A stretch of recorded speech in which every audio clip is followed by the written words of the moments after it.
Let's move on to discussing another dimension. Okay? So friends, now we've discussed two very contrarian viewpoints, one suggesting that religion has significantly declined, the secularization argument, and the other of religious revivalism and fundamentalism gaining ground. What is your take? What do you conclude?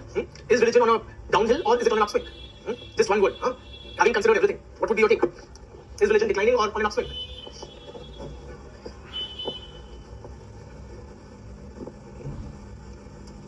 So that is what, social sciences never make themselves amenable to easy answers, right? Particularly in a discipline like sociology. There are no clear-cut yes or no answers. There are simply a multiplicity of viewpoints with even conflicting, supporting evidence and arguments. Now moving on to another very significant debate regarding the place of religion in modern society, which is the relationship between religion and science. So friends, how do you understand this contestation between religion and science? Why do these two seem to be at loggerheads every now and then? Particularly, it is widely believed that one of the very significant contributory factors to the decline of religion in modern industrial society has been the advancements and the increasing reliance upon science. So as science has gained, religion has simply ceded ground. So there has been a clearly inverse relationship between the fortunes of religion and science. How would you distinguish? Why is it that these two are very, very opposing bodies of knowledge, as it were? Which of the two is rational, or based on rational considerations, rational arguments and thinking? Which of the two? Of course, science is rational. What about religion? Religion is what?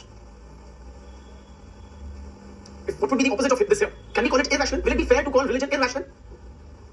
Possibly non-rational would be a better word. So we're not saying betuka hai, but there is no basis for the claims made by religion, right? So it can be better understood as non-rational. Science necessarily, definitionally, or in terms of its fundamental property, it is rational. Religion, on the other hand, does not rely upon the use of reason or is not rational in that sense. What is the basis of scientific knowledge? What is the basis of scientific knowledge? How do you arrive at the truth in science? It is empirical evidence. The method of experimentation and the whole scientific method. You collect data, and so on and so forth, right? What is the basis of religious knowledge or notions? In science, it is clearly experimentation, observation, and so on and so forth, right? Collecting empirical data or facts. What is the basis? Now we also have knowledge from religion. Religion tells us so many things. Everything, one would argue. It is the scriptures, but I have not read the scriptures, so how do I know? It is revelation. Mata Rani mere sapne mein aayi thi, unhone bataya tha. So I had a vision or a revelation from God, the Creator. It is handed down knowledge or custom. So why do I believe that this is a sacred thread? Why? Because we have always believed that in Hindu society. So that is my received wisdom, what has been transmitted down the ages. So it is more based on not rational investigation or empirical evidence. It is rather based on, very importantly, faith. So मुझे पता है, मेरा दिल कहता है that there is a supernatural power up there. I have a firm faith in the existence of God, without possibly any rational basis or empirical evidence before me. But that is what religion is based upon. Please appreciate, friends, science is based upon, an integral part of the scientific method is verification. So you don't have to accept what the great Einstein or Newton said at face value. You verify it by yourself. Scores of subsequent generations of scientists have verified the claims made by the tallest of men in science. So they don't hold true because the tallest person said them. They hold true because they have been verified and found to hold good. So science encourages its own knowledge base being questioned and challenged. It is based upon an attitude of what is called organized skepticism. So you have to be skeptical before accepting any knowledge as the truth. So science is based upon that skepticism. You don't simply accept whatever somebody else says. Rather, it is based upon verification, multiple times verification. It is based upon, new paradigms challenging old and so on and so forth. On the other hand, religion is often rigid or dogmatic. It requires or commands unquestioned obedience. Yes or no? It would often not tolerate criticism or disagreement.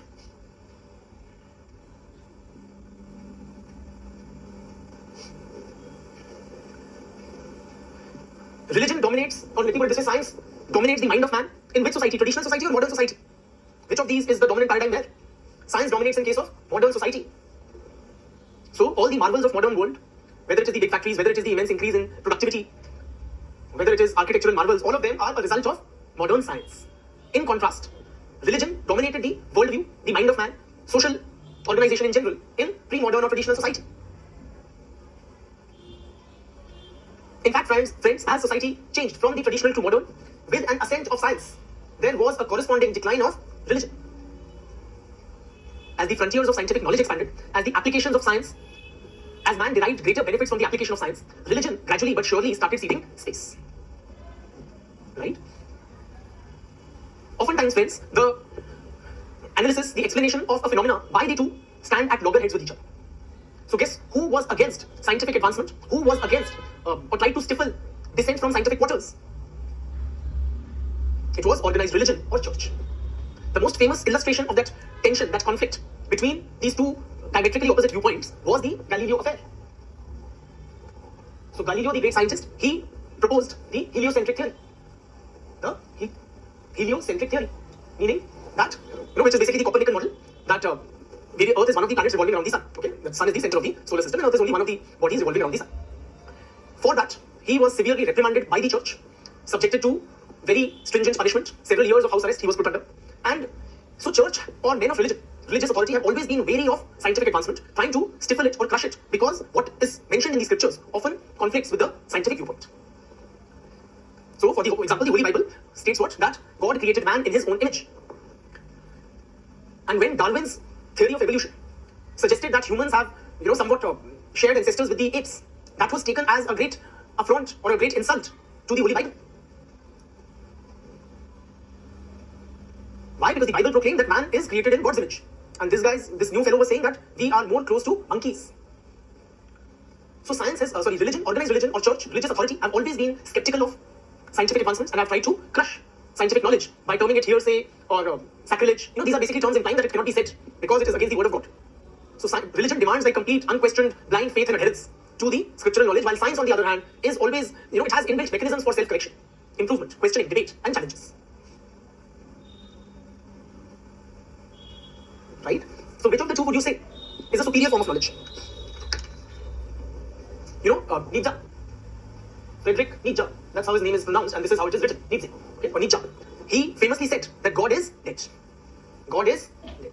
In modern society, friends, basically suggesting with advancements in the realm of science, man has killed God, or rather the Christian God. So, in other words, modern society no more needs a God. So this concept which we had created, we are now freed from it. Our collective lives can be very well organized without any reference to such supernatural, imaginary, or fanciful concepts like God. So, what has killed God? It is effectively science, modernity, riding on science which has killed God. So now, in modern society, science reigns supreme. Science answers all questions of man. Science offers practical solutions to various big and small issues that confront people. It is science which has permeated various social arrangements. Whether it is education, what do we study, religious knowledge or scientific knowledge? Whether it is statecraft, how the government is organized on religious lines or scientific lines. Okay, the bureaucratic organizational is rational and designed to optimize efficiency. Whether it is economic production, again it is governed by religious dictum that this task do that, or scientific criteria. So science has advanced, affecting and contributing to human advancement in each and every sphere of social life. Religion has receded, taken a backseat, or as Nietzsche would put it, God is dead. So religion effectively does not have any significant place in a modern industrial society governed by scientific knowledge and scientific temperament. Yes or no? Religion has been an important stumbling block or hindrance for scientific advancement, as illustrated by the Galileo affair. As religion breaks down, scientific advancement becomes more and more possible. Even Pandit Nehru, he was a great modernizer, and he was of the opinion that if India has to advance, if modern India has to advance, it has to be based upon the spread of scientific temperament. It has to be based upon modern science. So the spread of scientific temperament, removing the cobwebs of religiosity and superstition in the minds of the average Indian, is necessary. So the modern education system that the Nehruvian state built relied upon what? Religion or science for nation building, for economic growth, for intellectual advancement of the people. Absolutely. Nehru famously said that dams are the temples of modern India, right? So this is where we should be worshipping, these marvels of modern science and engineering.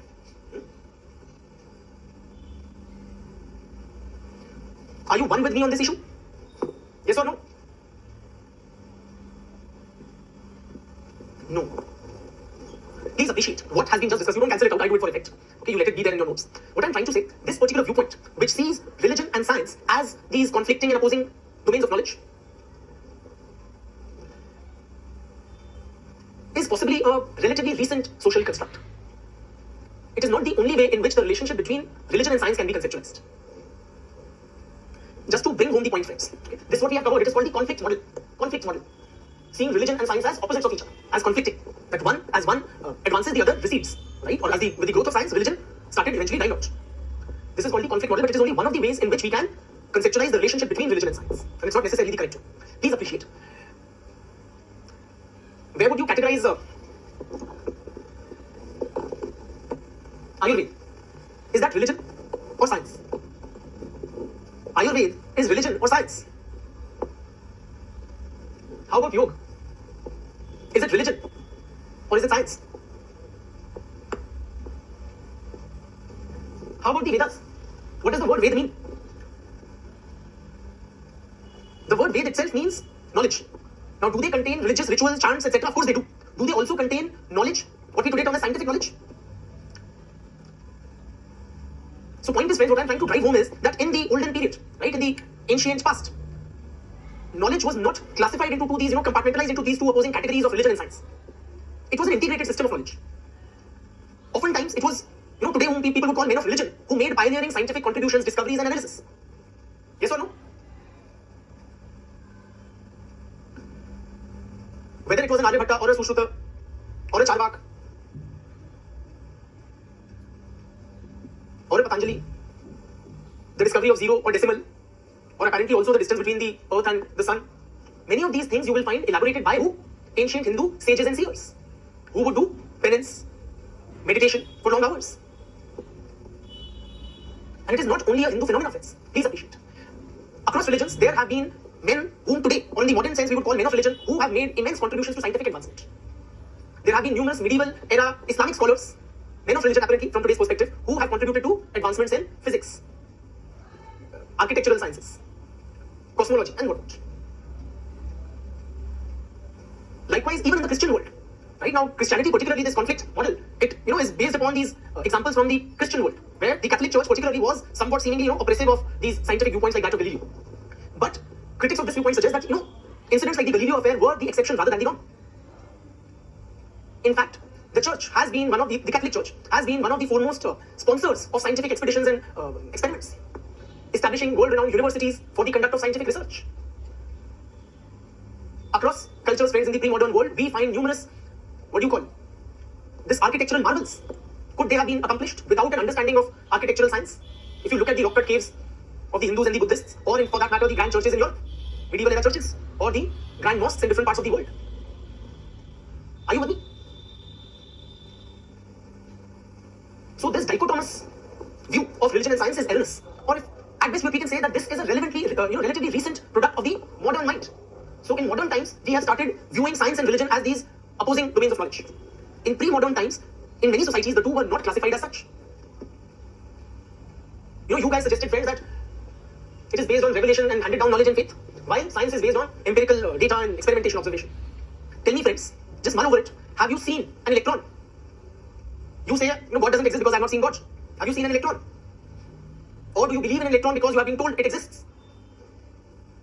How is your belief in the existence of an electron any different, or how is it superior to my belief in the existence of an almighty? Some of you suggesting you have felt the effects of the presence of electrons or on devices made on that basis. There's a whole thriving electronics industry. Many more people will testify or bear testimony to the existence and having experienced the presence of divinity.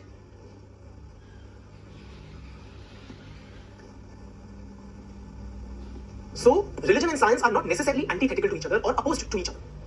In Vedic mathematics, it is religion or science. Where would you classify it, friends?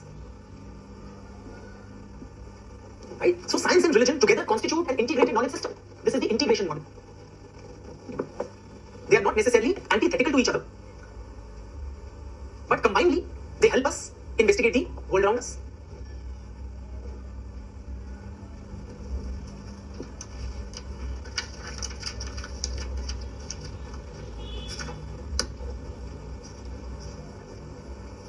Ian Barber, friends.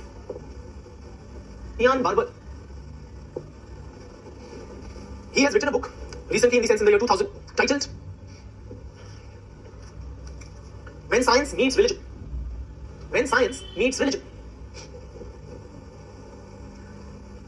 Okay, in this book, Barber says that there are 4 ways in which the relationship between science and religion can be conceptualized. One is the conflict model, seeing the two as fundamentally different, not only different but opposite modes of thought and ways of acquiring knowledge. For example, one of the most proponent and should I say aggressive proponents of this conflict model has been Richard Dawkins, a celebrated modern day scientist. So Dawkins is of the firm view that religion is detrimental to science. Science is based upon questioning empirical data while religion commands blind adherence. So, the two cannot coexist in any manner, and any presence of religious orientation, religious knowledge, religious feelings will be detrimental to scientific progress. So religion and science, according to Dawkins, are necessarily, what was the name of his book? I'm forgetting, Richard Dawkins. It's a very famous book, something to do with the gene. Yes, there is one, The God Delusion.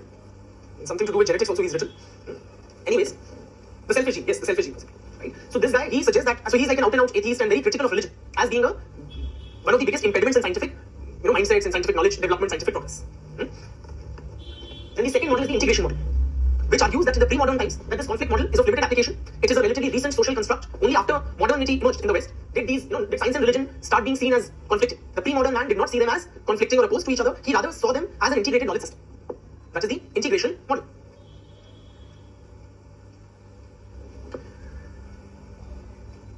Then there is another model called the dialogue model.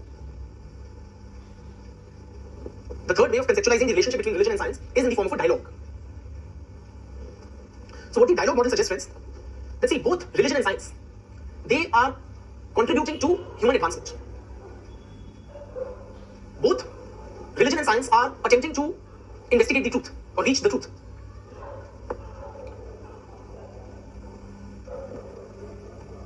And they have a lot to learn from each other.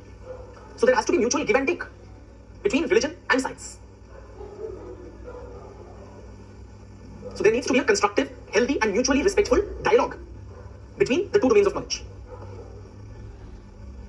Particularly, friends, several scientists have a tendency to look down upon religion as irrational, as medieval, outdated, nonsensical, like the Richard Dawkins viewpoint. In contrast, the dialogue model suggests that both have contributed in their own ways to human happiness, to human advancement. Both have a lot to learn from each other. So there needs to be a healthy, constructive, educated exchange between religion and science. So men of religion and men of science should collaborate. They should come together. They should learn from each other.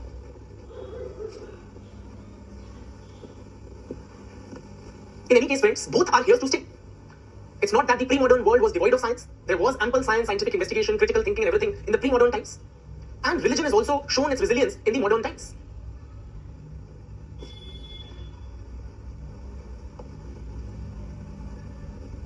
So both are trying to interpret the reality, the world around us, possibly through different ways.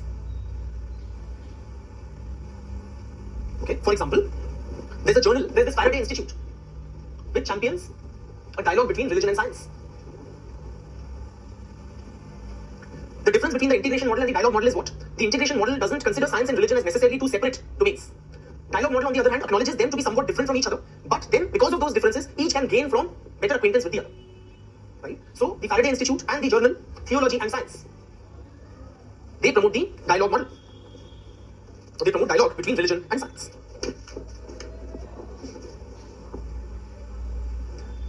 And then you have the independence model.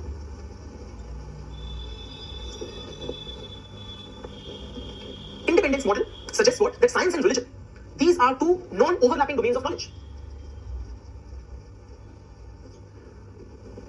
Non-overlapping in the sense they don't intersect. They deal with different things and in different ways. Science is concerned with the material world, with the world around us, seeking to bring about improvements in our material lives. Religion, on the other hand, deals with it is otherworldly in orientation. So it deals with the spiritual quest of man, for which it may rely upon various other methods like meditation or dhyan or contemplation or whatever, or rituals or what they are. But the two are non-intersecting, non-overlapping domains of knowledge, dealing with different aspects of the human experience. So both have their own importance in the life of man, but each operates independent of the other. So it possibly makes sense. If I have to study the world around me, I must do it using the scientific method. The scientific method may be the most plausible or appropriate method to understand the material world around us, while it may not be adequate enough to investigate the otherworldly phenomena, the spiritual quest, or to address the existential questions that confront man.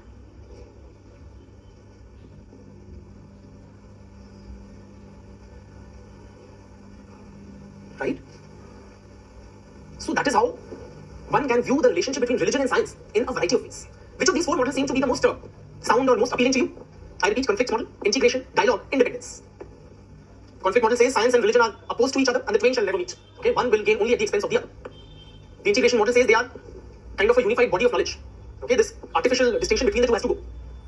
They are simply one and the same thing, and not just in the hoary past were the two connected. You know, there's this scholar by the name of Mani Bhavik.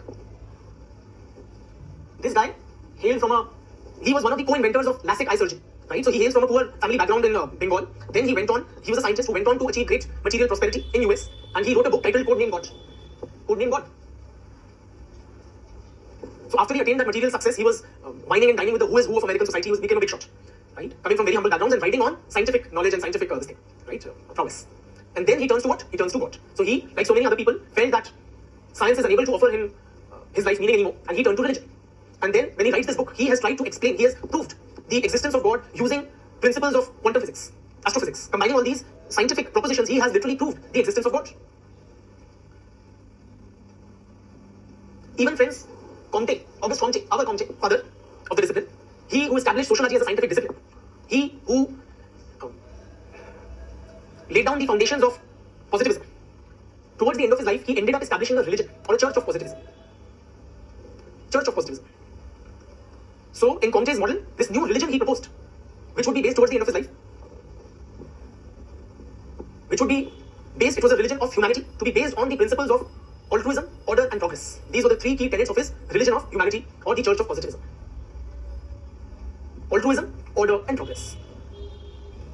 So, you know, there's an interesting religion or a sect or a cult called Scientology, which has growing popularity in the Western world. So it is apparently a religious experience, but they approach it in a scientific manner. And it has many celebrity followers like Tom Cruise and all these Nicole Kidman kind of people.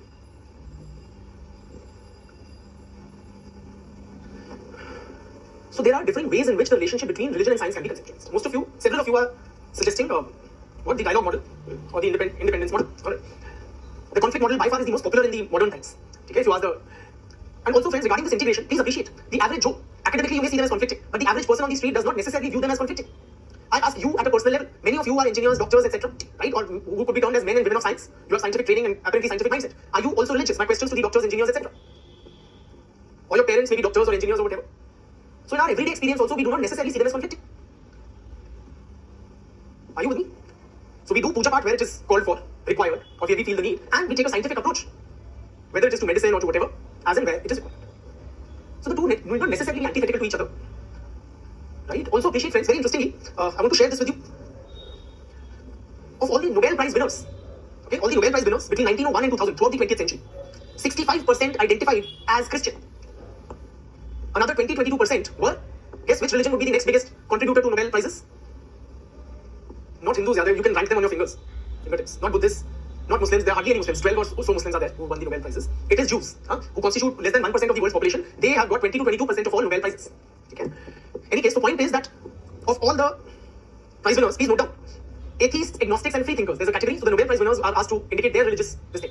Atheists, agnostics, and free thinkers, basically those who deny or question the existence of God, atheists, agnostics, and free thinkers have won only 5% of the physics Nobel Prize, 7% of the Nobel Prizes in chemistry, and 9% in medicine. Meaning other Nobel laureates of those sciences, they self-attested to, adhering to, or identifying with a particular religion. Very few, less than 10%, broadly put, okay, across it will be easier to remember for you, less than 10% of the Nobel laureates in physics, chemistry, and medicine were agnostics, atheists, and free thinkers. 9% in medicine. I repeat, 7% in chemistry, 5% in physics, 7% chemistry, and 9% in medicine. Okay? Or broadly you can say less than 10% in physics, chemistry, and medicine. That will be easier to remember. Elaine Eklund conducted a study.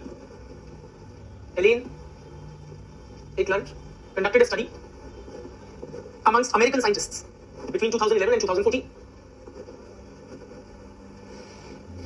and found that 76% of American scientists identified with a religion.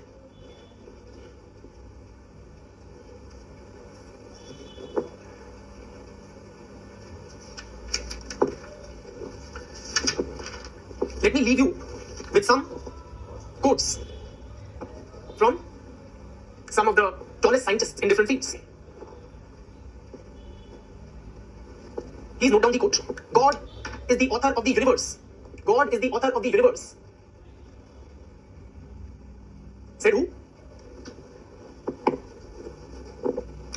Robert Boyle. Have you heard of this fellow? Yeah, Boyle's law in some field, chemistry or something, physics or chemistry. Yeah. Note down another. If you study science deep enough and long enough, if you study science deep enough and long enough, it will force you to believe in God. It will force you to believe in God. If you study science deep enough and long enough, it will force you to believe in God. Said who? Do you identify this fellow? Kelvin? Right? So nowadays he's a unit of temperature. Contemporary times. Note down another. The gift of mental power. The gift of mental power comes from God, the divine being.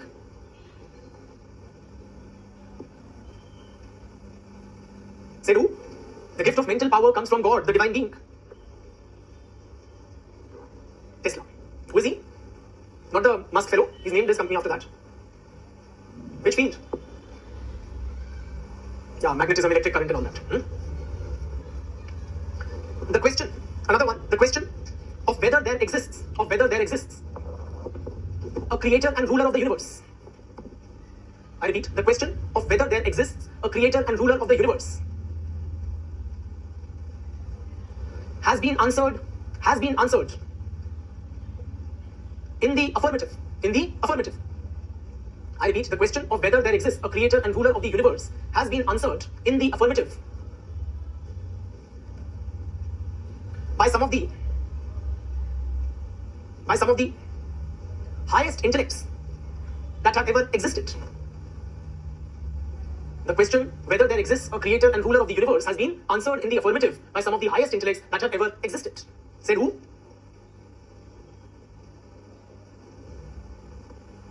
Sri Charles Darwin. These guys literally are the founders of modern science, right? Or the modern sciences.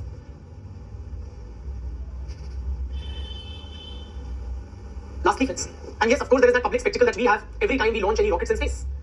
Yeah, ISRO, India's scientific body, that would place a replica of the rocket in the temple and seek the blessings from God, and the ISRO chairman himself would undertake that exercise. Chaliye, ek aur likhiye, last. In the absence of any other proof, the thumb alone, angutha, the thumb alone would convince me of God's existence.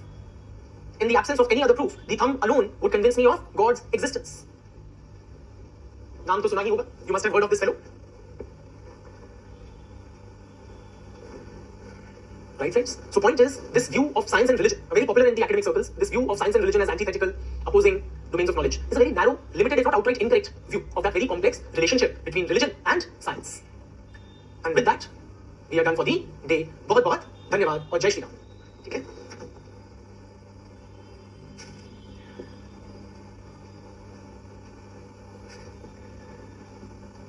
अस्सलाम वालेकुम also.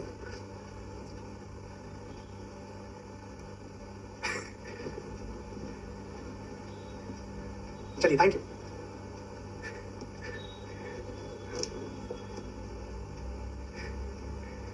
Thank you, friends. Thank you, beta.